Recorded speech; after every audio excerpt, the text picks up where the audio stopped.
मैं बहुजन समाज पार्टी का पूर्व विधानसभा अध्यक्ष हूँ और ग्राम पंचायत रसूलपुर का मैं पूर्व प्रधान भी हूँ। अच्छा, इस घटना में बताया जा रहा है कि जो रामचरित्र हेलो गायब थे उनका शव मिल गया है जी, क्या कुछ अब्बा जानकारी करते हुए बाइट देते ही रुका करते देखिए 5 तारीख से बाइट दिया जा रहा है जब ये जानकारी मिली तो मैं सबसे पहले तो धन्यवाद आप लोगों को देना चाहूँगा जो मीडिया के साथी हैं कि आप लोग रात दिन लगातार इस पीड़ित परिवार की बात को जो है देश प्रदेश में आगे बढ़ाने का काम किए। मैं सबसे पहले आप लोगों का धन्यवाद देना चाहूँगा। और 5 तारीख को जब ये जानकारी हुई हमारे संगठन के लोगों को तो 6 तारीख को हमारे बहुजन समाज पार्टी के सम्मानित विधानसभा अध्यक्ष वेद प्रकाश गौतम और शाहगंज विधानसभा के सम्मानित विधानसभा प्रभारी डॉक्टर संतोष कुमार गौतम जी हमको फ़ोन करके अवगत कराए कि इस तरह की घटना हो गई है और थाने पर लोग सुन नहीं रहे हैं, इसलिए हम आपको जो वहाँ चलना ज़रूरी होगा।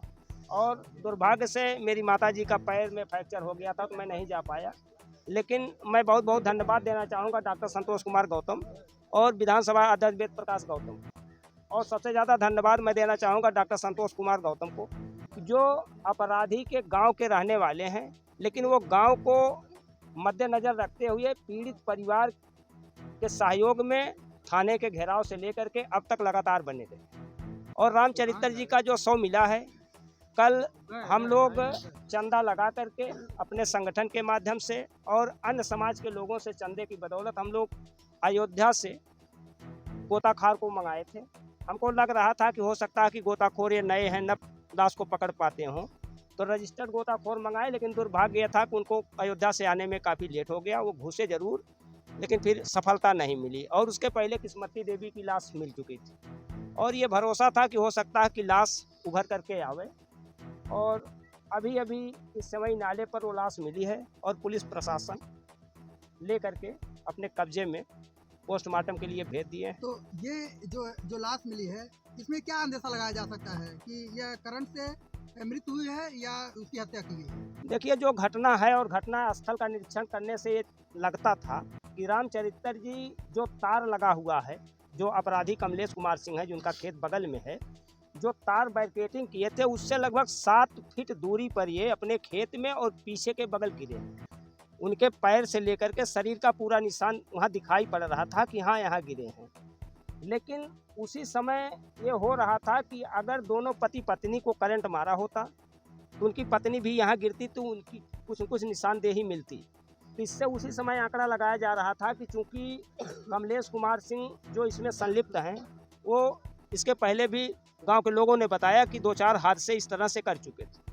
तो ये लगा कि हो सकता है कि साक्ष्य मिटाने के लिए किस्मती देवी की हत्या कर दिए हों।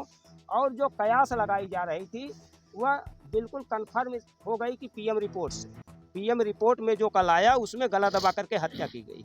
पीएम रिपोर्ट में कंफर्म हो गया गला दबा हाँ, उसमें कन्फर्म हो गया है कि गला दबा करके उनकी हत्या की गई है।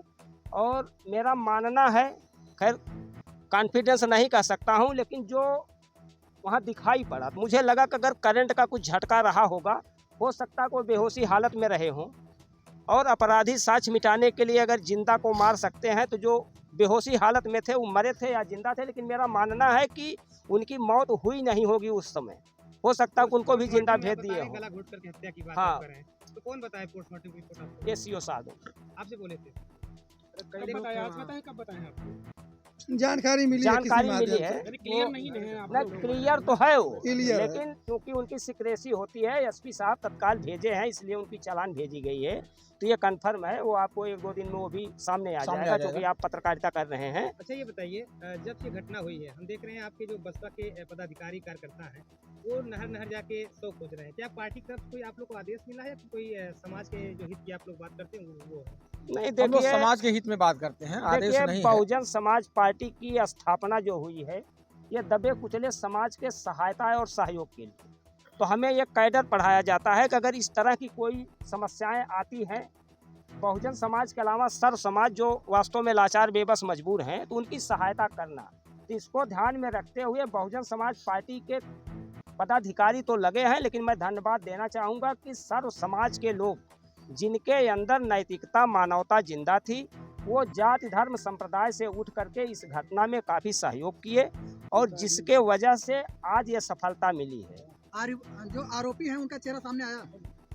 अब आरोपी हैं क्षेत्राधिकारी महोदय से हम लोग 4 दिन पहले खुटहान थाने में मिले और आक्रोश हम लोगों के अंदर था कि कई दिन बीत गया है लेकिन शव बरामद नहीं हुआ है और जनता की एक आवाज़ उठ रही थी कि पुलिस प्रशासन मिले हुए हैं और कुछ परिवार के लोगों पर लोग शक जाहिर कर रहे थे कि ये लोग शायद पैसा वैसा लेकर के मामले को दबाना चाहते हैं। तो कितनी की संख्या में आपके कार्यकर्ता इस शव को खोज रहे थे? अब आप ये समझ लीजिए कि शाहगंज विधानसभा के जितने पदाधिकारी थे सेक्टर बूथ विधानसभा लगभग ये तो लगे हुए थे, बाकी अन्य लोग भी लगे हुए थे। अब इसकी गणना क्योंकि रोज होती तो नहीं थी, लेकिन ये है कि आंकड़ा है कि 100-200 आदमी तो प्रतिदिन किसी न किसी क्षेत्र में 2-4 करके निकलते रहते थे। सात से लेकर सदर विधानसभा भी जो है तक साथ में और लगी थी। जिले के लोग भी यहाँ तक कि आजमगढ़ सटा हुआ जिला है, कुछ आजमगढ़ के साथी भी उधर नहर जो उनके क्षेत्र में पड़ती है तो वो लगे हुए थे, सूचना देते रहते थे।